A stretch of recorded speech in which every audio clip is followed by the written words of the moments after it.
Salut à tous, bienvenue, merci de nous rejoindre avant de commencer l'histoire d'aujourd'hui. J'ai une mise à jour passionnante. J'ai lancé une nouvelle chaîne YouTube, Soulfell Chronique, où je partagerai des histoires plus captivantes. Veuillez y jeter un œil, montrez votre soutien avec un like et abonnez-vous. Le lien est dans la zone de description. Alors commençons. Je me suis assis seul au bar, la glace dans mon whisky intact fondait. Un peu comme les fondations de mon mariage. L'éclairage tamisé et le doux jazz qui jouait au-dessus de ma tête semblaient faire un cruel contraste avec la tempête qui faisait rage en moi. De l'autre côté de la pièce, à une table prévue pour deux. Ma femme était assise avec un homme qui n'était pas moi. Elle était radieuse, drapée dans la même robe rouge qu'elle avait portée pour notre anniversaire l'année dernière, celle que j'avais soigneusement choisie pour elle, mais ce soir, elle la portait pour quelqu'un d'autre. Je l'ai regardée se pencher en avant en riant d'une manière que je n'avais pas vue depuis des années. Ses yeux pétillaient, ses doigts levaient son poignet. C'était indéniable, je n'étais plus l'homme qu'elle désirait. Ma prise sur le verre s'est resserrée. J'avais soupçonné quelque chose depuis des semaines, peut-être des mois. Les nuits tardives inexpliquées, la soudaine méfiance avec elle. Téléphone la façon dont elle a tressailli quand j'ai tendu la main vers elle, mais la suspicion et la vérité sont deux choses très différentes et maintenant la vérité me regardait dans les yeux enveloppés de bougies et de fleurs chuchotées. J'ai inspiré profondément, forçant la boule dans ma gorge. J'avais deux choix, je pouvais marcher là-bas, exiger des réponses, faire une scène, ou je pouvais m'éloigner en la laissant croire que j'étais aveugle à sa trahison, mais aucune des deux options ne me semblait bonne. Puis une idée m'est venue, une qui parlerait plus fort que n'importe quelle confrontation. Jamais je le pourrais. J'ai fait signe au serveur, un jeune homme qui semblait à peine sorti de l'université. Quand il s'est approché, j'ai glissé mon alliance de mon doigt et l'ai placée dans sa paume. Vois la femme en robe rouge. J'ai demandé, ma voix calme et contrôlée. Il a suivi mon regard et a hoché la tête. Apporte ça à sa table, ne dis pas un mot, pose-le et éloigne-toi. Le serveur a hésité, ses yeux pétillants de curiosité, mais a hoché la tête. J'ai vu mon pouls battre alors qu'il s'approchait d'elle. Elle ne l'a pas remarqué au début, trop prise dans la blague que son amant avait racontée, mais quand la bague a été placée devant elle, son rire s'est éteint au milieu de la phrase, son sourire, ses doigts tremblaient tandis qu'elle prenait le petit bracelet familier, puis comme tirée par une force invisible, elle leva les yeux, ses yeux se rencontrèrent, son expression passa de la confusion à l'horreur. Ses lèvres s'entr'ouvrirent, mais aucun mot ne sortit, et à ce moment-là j'ai vu tout ce que j'avais besoin de voir. Regret, panique, culpabilité. J'ai repoussé mon whisky intact, je me suis levé et j'ai marché vers la sortie. Je n'avais pas besoin de dire un mot, elle savait déjà ce qu'elle avait perdu. Alors que je sortais du restaurant, l'air frais de la nuit me frappa comme une vague, mais cela ne fit rien pour apaiser le feu qui brûlait dans ma poitrine. Mon esprit était une tempête chaotique. Trahison, chagrin et une colère si profonde que j'avais l'impression que mon monde entier se déroulait au ralenti. Je venais de m'éloigner de la femme dont j'avais cru autrefois qu'elle serait à mes côtés toute ma vie, mais tout ce qu'elle avait fait était d'échanger nos années d'amour et de loyauté contre un frisson fugace. Je n'avais pas besoin de me retourner pour savoir ce qui se passait derrière moi. Je pouvais sentir le poids de son regard. La panique s'installait alors qu'elle réalisait que son mensonge parfaitement conçu venait de s'effondrer devant elle. Je continuais à m'éloigner de ça. À chaque pas restaurant, j'avais l'impression d'éplucher des couches de mon passé, me forçant à accepter que la femme à qui j'avais consacré ma vie n'existait plus, pas de la manière que je croyais. En arrivant à ma voiture, mon téléphone a vibré violemment dans ma poche. Je n'avais pas besoin de regarder pour savoir que c'était elle. Au moment où elle a vu cette bague, elle a su exactement ce que cela signifiait. Je l'ai laissé sonner. Puis un SMS est arrivé. « Attendez. Ne partez pas !» Un rire amer s'est échappé de mes lèvres. C'était presque risible. Elle n'avait même pas essayé de mentir ou de le dissimuler. Elle savait qu'elle avait été attrapée. Je suis monté dans ma voiture, agrippant si fort le volant que mes jointures sont devenues blanches. Je pouvais conduire jusqu'à chez moi, faire comme si c'était un rêve affreux, me réveiller demain et m'occuper des débris, où je pouvais enfin accepter qu'il n'y avait plus rien à sauver. Le choix avait déjà été fait pour moi. Mon téléphone s'est rallumé. Laissez-moi vous expliquer. S'il vous plaît, explique. Je ferme les yeux en pesant le poids de ces mots. Elle veut arranger ça, arranger le fait qu'elle vient de sortir avec un autre homme en portant la robe que je lui ai achetée, arranger l'humiliation déchirante qu'elle m'a fait subir tout en riant et en flirtant, en pensant que je ne le saurais jamais. Pendant des mois, je lui ai trouvé des excuses. Je me suis dit qu'elle était juste stressée, que peut-être on s'était éloigné à cause du travail, que peut-être que tout ça n'était que dans ma tête. Mais non, je n'étais pas fou, je n'étais pas paranoïaque. J'avais ignoré la vérité trop longtemps et maintenant, en regardant ces textos désespérés, j'ai réalisé que ce n'était pas moi qui avais besoin d'être réparé, c'était elle. J'ai démarré la voiture, mon cœur battait fort, ma décision était prise, je ne rentrerai pas ce soir. J'avais besoin de temps pour réfléchir, je devais décider comment j'allais gérer ça, pas avec rage, pas en me battant, mais avec les idées claires. Juste au moment où je sortais du parking, mon téléphone a sonné à nouveau. Je n'aurais pas dû répondre, mais je l'ai fait. Moment où j'ai décroché sa voix est venue du haut-parleur essoufflé, désespéré. « S'il te plaît, parle-moi juste, supplia-t-elle. » Je laissai le silence étirer un moment avant de parler, ma voix plus froide que je ne l'aurais cru possible. « Te parler, dis-je en saisissant le volant. Tu n'étais pas vraiment d'humeur à parler quand tu étais assis avec lui. Où étais-tu » Elle laissa échapper un souffle tremblant. Ce n'est pas ce à quoi ça ressemblait. Un rire jaillit de moi avant que je puisse l'arrêter. Ce n'est pas ce à quoi ça ressemblait. Tu étais assis en face d'un autre homme touchant son poignet, lui souriant, comme s'il était tout au monde. Puis dis-moi, j'ai continué, ma voix stable mais tranchante. Qu'est-ce qu'il y avait? Un silence. C'était tout ce que j'avais besoin d'entendre. J'ai mis fin à l'appel et j'ai jeté mon téléphone sur le siège passager, laissant là. Douleur s'installait dans ma poitrine. Le pire, je savais déjà ce qu'elle allait dire. Elle allait me blâmer, me dire que j'avais été distant, que j'avais trop travaillé, qu'elle avait besoin d'attention, qu'elle n'avait pas voulu que cela se produise. Mais c'est arrivé et rien de ce qu'elle dirait ne changerait cela. Alors que je m'éloignais des lumières de la ville, une chose est devenue claire. Ce n'était pas juste la fin d'une nuit, c'était la fin de nous. Et maintenant, je n'étais que l'homme qu'elle avait trompé. J'ai expiré brusquement en secouant la tête alors que met la voiture en marche. Si elle voulait parler, elle allait le faire à mes conditions. La confrontation, je me suis garé dans notre allée. 1 heure plus tard, la maison étrangement silencieuse. Alors que j'entrais à l'intérieur, l'odeur de son parfum persistait dans l'air, se mélangeant à quelque chose d'inconnu, quelque chose d'aigre. Regret qu'elle soit assise sur le canapé, son corps tendu, ses yeux rouges bordés de pleurs. Moment où elle m'a vu, elle s'est levée d'un coup, les mains sonnaient devant elle. Dieu merci, elle a respiré. Je pensais que tu n'allais pas venir. J'ai fermé la porte derrière moi, m'appuyant contre elle alors que je croisais les bras. Je ne l'ai presque pas fait. Ses yeux ont clignoté avec quelque chose de culpabilité, peur ou peut-être juste la réalisation qu'elle n'avait plus le contrôle de cette situation. Elle a commencé puis s'est arrêtée comme si elle cherchait les bons mots. Ce n'était pas ce que tu penses. Je me suis moqué. Oh vraiment, donc tu n'étais pas là à un rendez-vous, tu n'étais pas assis dans notre restaurant en train de rire avec un autre homme comme si je n'avais jamais existé. Elle a tressailli. À mon ton, je peux expliquer. J'ai penché la tête en l'étudiant. Vas-y, elle a avalé en regardant le sol avant de parler. C'était juste une erreur. Je laissa échapper un rire creux. Une erreur. Elle hocha rapidement la tête. Oui, je rencontrais juste un ami pour dîner. Arrête, je coupais d'une voix ferme. N'insulte pas mon intelligence. Elle pressa ses lèvres l'une contre l'autre, sa respiration irrégulière. Je ne voulais pas que ça arrive. Je serrai la mâchoire. Alors tu t'es retrouvé accidentellement à un rendez-vous, portant la robe que je t'avais achetée, le regardant comme s'il était au monde entier. Elle inspira brusquement, ses yeux suppliants. Ce n'était pas comme ça, j'étais juste seul. Je me raidis, toujours seul. Son regard tomba sur le sol. Tu as été tellement occupé avec le travail. Tu as été distant, je ne savais plus comment te parler. Je laissais ces mots pénétrer, mais ils ne touchèrent pas comme elle l'avait prévu. J'avais travaillé, oui, mais j'avais travaillé pour nous, pour notre avenir, alors que j'avais essayé de construire quelque chose de stable. Elle l'avait démoli derrière mon dos. J'expirais lentement en me pinçant l'arête du nez. Alors laisse-moi bien comprendre, tu étais seul alors au lieu de me parler. J'ai trouvé quelqu'un d'autre. Son silence fuma. Réponse, je sentis quelque chose en moi rompre le dernier fil de patience qu'il me restait. Je sortis mon alliance de ma poche en la tenant en l'air. Tu vois ça? Elle a fixa ses lèvres tremblantes. Ça voulait dire quelque chose. Je dis, ma voix était calme, mais clairement ça ne signifiait pas assez pour toi. Ses yeux s'écarquillèrent alors que je posais la bague sur la table basse. J'ai fini, je dis simplement. Elle fit un pas en avant. Non, s'il te plaît, on peut t'arranger ça. Je secouai la tête. Non, tu as cassé ça et je refuse d'être celle qui essaie de recoller les morceaux ensemble. Les larmes coulèrent dans ses yeux. J'ai fait une erreur, s'il te plaît, je t'aime toujours. Je laissai échapper un lent soupir, la regardant, vraiment la regardant pour la première fois depuis des mois. Tu ne m'aimes pas, dis-je doucement. Tu aimes l'idée de moi, tu aimes la sécurité, le réconfort. Mais si tu m'aimais vraiment, tu n'aurais pas fait ça. Elle tendit la main, mais je reculai. J'ai besoin d'espace. Je dis fermement, ne m'appelle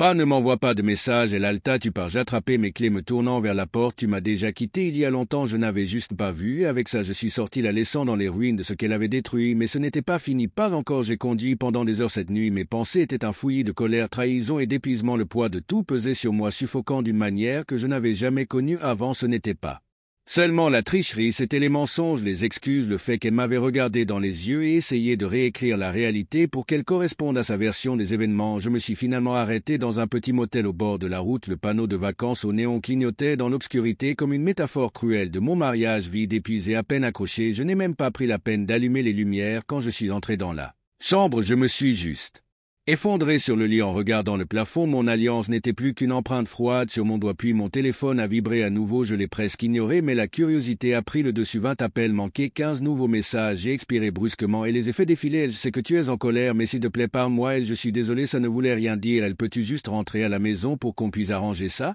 Je t'aime, s'il te plaît. Ne fais pas ça. Dis-lui quelque chose. Je ne voulais pas te blesser.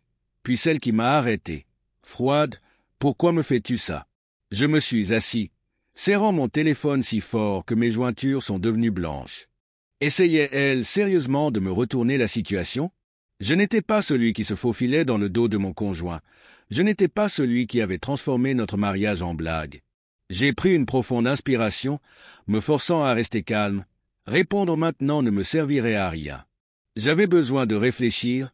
J'étais intelligent au lieu de répondre. J'ai fait autre chose. J'ai appelé mon avocat le lendemain matin. Je me suis réveillé avec l'impression de ne pas avoir dormi du tout. Le poids de tout était toujours là, pesant sur moi, mais il y avait autre chose maintenant. Clarté. Je savais ce que je devais faire.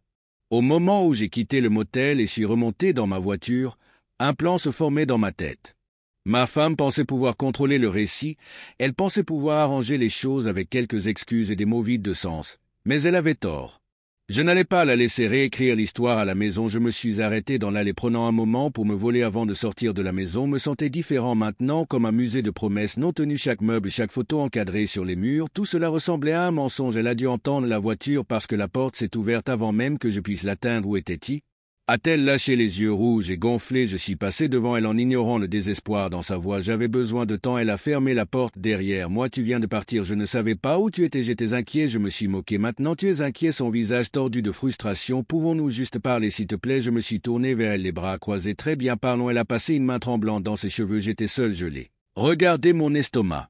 Ce tordait du travaillait toujours, je me sentais déconnecté, il était juste là, le dégoût s'est enroulé dans mes tripes, alors c'est ça, j'ai bossé comme un dingue pour nous offrir une belle vie, et au lieu de me parler, tu viens de trouver quelqu'un d'autre. Ma voix était froide de contrôler la façon dont ses yeux clignotaient, m'a dit qu'elle le sentait, elle s'est mordu la lèvre, je n'avais pas prévu que cela arrive, j'ai ri le son amer, non c'est juste arrivé, tu as détruit notre mariage à cause d'une erreur. Les larmes ont coulé dans ses yeux. Je t'aime toujours. J'ai secoué la tête lentement. Non, tu ne le fais pas. Elle a tendu la main vers moi, le désespoir dans son contact, mais j'ai reculé. Ce n'est pas quelque chose que nous pouvons réparer. Je lui ai dit, la finalité résonnant dans mes mots. Son visage s'est effondré. Alors c'est ça, tu abandonnes juste ma poitrine hache, mais j'ai refusé de le montrer. Je n'ai pas abandonné. Tu as eu son souffle coupé. S'il te plaît, ne pars pas, on peut trouver une solution. Je l'ai regardé, puis vraiment regardé, et à ce moment-là j'ai réalisé quelque chose de douloureux mais nécessaire. Je ne la reconnaissais plus, cette femme debout devant moi désespérée et suppliante n'était pas ma femme, pas la vraie. Cette femme avait disparu il y a longtemps. Sans un mot de plus, je me suis retourné et suis sorti. Elle ne m'a pas suivi, mais ce n'était pas fini, pas encore. Je suis parti sans incertitude, sans hésitation. Je ne fuyais plus la douleur, j'y faisais face. La vie que j'avais construite, l'amour que j'avais donné, la confiance qu'on lui avait accordée, tout était parti. Mais passer à autre chose n'était pas simple. Le divorce ne consistait pas seulement à couper les ponts et à s'en aller. C'était une guerre, une bataille d'actifs, de réputation et pour certains, de vengeance. Mais la vengeance ne m'intéressait pas. Je voulais sortir avec ma dignité intacte et je voulais qu'elle fasse face à tout le poids de sa trahison. La première étape, m'assurer qu'elle savait qu'il n'y avait pas de retour en arrière. Le lendemain matin, je suis entré dans le bureau de mon avocat, plus sûr de ma décision que je ne l'avais été depuis longtemps. Je veux divorcer. Mon avocat, un homme plus âgé avec des yeux perçants et une attitude pragmatique, a hoché la tête, m'a tout dit. Alors je l'ai fait. Je lui ai parlé des signes. J'avais ignoré les soupçons que j'avais balayés d'un revers de la main au moment où je l'ai surprise avec un autre homme, les mensonges, les excuses pathétiques, la façon dont elle a essayé de justifier le fait de gâcher notre mariage. Quand j'ai fini, il s'est penché en arrière sur sa chaise, tapotant un stylo contre le bureau. Tu as des options. On peut opter pour une séparation à l'amiable ou on peut se battre. Je savais ce qu'il voulait dire, il me demandait si je voulais la traîner dans les bras de Morphée. Pendant un moment, j'y ai réfléchi, puis j'ai secoué la tête. Je ne veux pas me venger, je veux juste sortir. Il a hoché la tête d'un air approbateur, c'était la décision intelligente et comme ça, la paperasse a commencé. Je m'attendais à ce qu'elle se batte. Je m'attendais à des menaces hurlantes, à des tentatives désespérées de me manipuler pour que je reste, mais ce à quoi je ne m'attendais pas, c'était le silence. Pas d'appel, pas de SMS, pas d'apparition soudaine à mon bureau ou à mon motel. Au début, je pensais qu'elle était peut-être en train de traiter la situation, réalisant que j'étais sérieux. Peut-être qu'elle avait finalement accepté qu'il n'y avait pas d'arrangement, mais au fond de moi, je savais que c'était mieux. Elle préparait quelque chose et j'avais raison. Une semaine plus tard, j'emballais les dernières affaires de la maison. Ma maison, maintenant, grâce à mon avocat. Quand mon téléphone a sonné, son nom a illuminé l'écran. J'ai failli ne pas répondre, mais quelque chose dans mes tripes m'a dit que ce n'était pas juste une autre demande vide de sens. J'ai besoin de te dire quelque chose. Sa voix était calme, instable. Je n'ai rien dit, j'ai juste attendu. Elle a pris une inspiration tremblante. Je n'étais pas seulement avec lui. La pièce a tourné. Ma prise s'est resserrée sur le téléphone. « Qu'est-ce que tu fais ?» disant que le silence s'étendit entre nous épais et étouffant avant qu'elle ne parle enfin à nouveau sa voix à peine plus haut qu'un murmure. Il y en avait d'autres, les mots me frappèrent comme un coup de poing dans le ventre. J'aurais dû me sentir en colère, j'aurais dû me sentir trahi à nouveau, mais tout ce que je ressentais était engourdi parce qu'à ce moment-là tout a cliqué, sa distance, la façon dont elle s'était éloignée de moi bien avant que je la prenne sur le fait, la façon dont elle avait était si rapide à trouver des excuses, comme si elle les avait répétées une centaine de fois avant. Elle n'avait pas juste trompé, elle avait vécu dans le mensonge. Pendant combien de temps, moi, né tout notre mariage, je me suis forcé à respirer. Pourquoi me dis-tu ça maintenant? Je ne sais pas, a-t-elle admis. Je suppose que je voulais juste être honnête. Finalement, un rire amer m'a échappé. Honnête, maintenant tu n'as pas le droit de faire ça, tu n'as pas le droit de tout détruire. Et puis m'appeler. Comme si tu étais soudainement une bonne personne pour avoir dit la vérité. Elle était silencieuse. Je soupirai en me frottant le visage avec une main. Je m'en fiche désormais.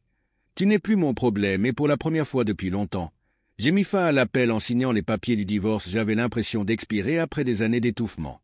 Il n'y avait pas de retour en arrière, pas de seconde chance, pas d'essai de reconstituer quelque chose qui n'avait jamais été entier au départ. Pour la première fois depuis des années, je me sentais libre, mais cela ne voulait pas dire que c'était fini. Car lorsque les gens comme elle perdent le contrôle, lorsqu'ils réalisent que leur manipulation ne fonctionne plus, ils ne s'en vont pas comme ça. Il s'intensifie, il était plus de minuit lorsque j'ai entendu frapper à la porte de mon motel. Je m'étais assoupi, épuisé d'avoir emballé mes dernières affaires à la maison plus tôt dans la journée. Au début, je pensais l'avoir imaginé, puis c'est revenu plus fort cette fois. Je soupirai en me passant une main sur le visage en me levant. Je n'étais pas d'humeur pour ça, pas ce soir. Quand j'ouvris la porte, je m'attendais à la voir, mais je ne m'attendais pas aux larmes. Ses yeux étaient gonflés, son mascara maculé, son visage pâle comme elle. Je n'avais pas dormi depuis des jours, elle tremblait, les bras enroulés autour d'elle comme si elle essayait de se ressaisir un instant. Je l'ai juste regardée. « Qu'est-ce que tu fais ici ?» Elle a reniflé en se mordant la lèvre. « J'avais juste besoin de te voir. » J'ai expiré lentement, déjà épuisé. Il n'y a plus rien à dire. « S'il te plaît. » Sa voix était à peine un murmure. Alors qu'elle s'approchait, « Écoute-moi. » Je serrai la mâchoire mais ne fermai pas la porte. Peut-être qu'une partie de moi avait besoin de cette conclusion ou peut-être qu'une partie de moi voulait juste voir jusqu'où elle irait. La dernière tentative, elle entra avec hésitation, comme si le seuil marquait la séparation entre son passé et un avenir auquel elle n'était pas sûre d'appartenir. Peut-être qu'elle ne le savait pas. Je ne sais pas comment faire, elle a admis que sa voix était à peine plus forte qu'un murmure. Je ne sais pas comment te laisser partir. Je n'ai rien dit. Je l'ai juste regardé. Le poids de ces mots s'attardait entre nous, fragile et insoumis, comme un fil menaçant de se briser. Elle déglutit durement, les yeux suppliants. « Tu me manques. » Un rire amer m'a presque échappé. « Tu me manques. » Après des mois, aucune année de trahison, de tromperie, de tisser des mensonges si harmonieusement dans notre vie que j'y croyais presque moi-même. Maintenant que tout s'était effondré, quand il n'y avait plus rien à quoi elle s'accrocher, elle m'a soudainement manqué, mais je n'ai pas ri, je t'ai juste regardé. « Ne me manque pas, » j'ai dit, ma voix calme mais résolue. Tu as raté la vie que tu avais, la sécurité, le confort de savoir que quoi que tu fasses, je serai toujours là. Son souffle s'est arrêté. Ce n'est pas vrai. Oui, c'est vrai, j'ai fait un pas depuis, ma voix inébranlable. Si tu me manquais vraiment, si tu m'aimais vraiment, ça ne serait jamais arrivé. Des larmes ont coulé dans ses yeux glissant sur ses joues dans une confession silencieuse. J'ai fait une erreur, elle a murmuré. J'ai secoué la tête. Une erreur, c'est oublier un anniversaire, rater une réservation pour le dîner. Ce que tu as fait, j'ai fait un geste entre nous. Ce n'était pas une erreur, c'était un choix et tu l'as fait encore. Et encore, elle a pris une inspiration tremblante, ses mains tremblaient. Je ne sais pas qui je suis sans toi. J'ai expiré lentement. Tu aurais dû y penser avant de nous détruire. Elle s'est essuyé le visage en secouant la tête. Je ne veux pas te perdre, tu l'as déjà fait. Le visage s'est froissé. Pendant un moment, je n'ai rien ressenti, ni colère, ni tristesse, aucune satisfaction, juste du vide, parce que c'était ça le moment où elle a vraiment compris qu'il n'y avait pas de retour en arrière, ni seconde chance, ni rédemption. Elle a tendu la main vers moi, le désespoir au bout de ses doigts. J'ai reculé, ne fais pas ça, ses lèvres tremblaient. Est-ce vraiment ça?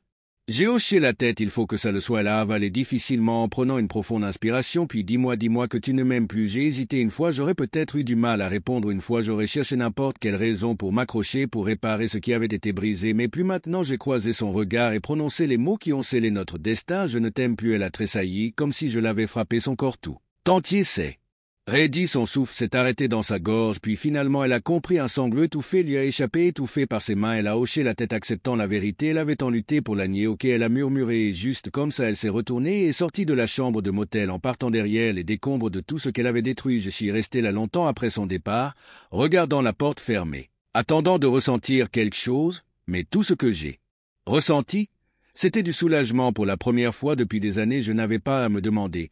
Je n'avais pas à m'inquiéter des mensonges, de la tromperie, des nuits tardives remplies d'excuses. Le poids qui m'avait étouffé si longtemps était enfin parti, remplacé par quelque chose d'inconnu. La paix. Mais ce n'est pas parce qu'elle était partie que mes problèmes l'étaient maintenant. Je devais reconstruire. Les conséquences. V.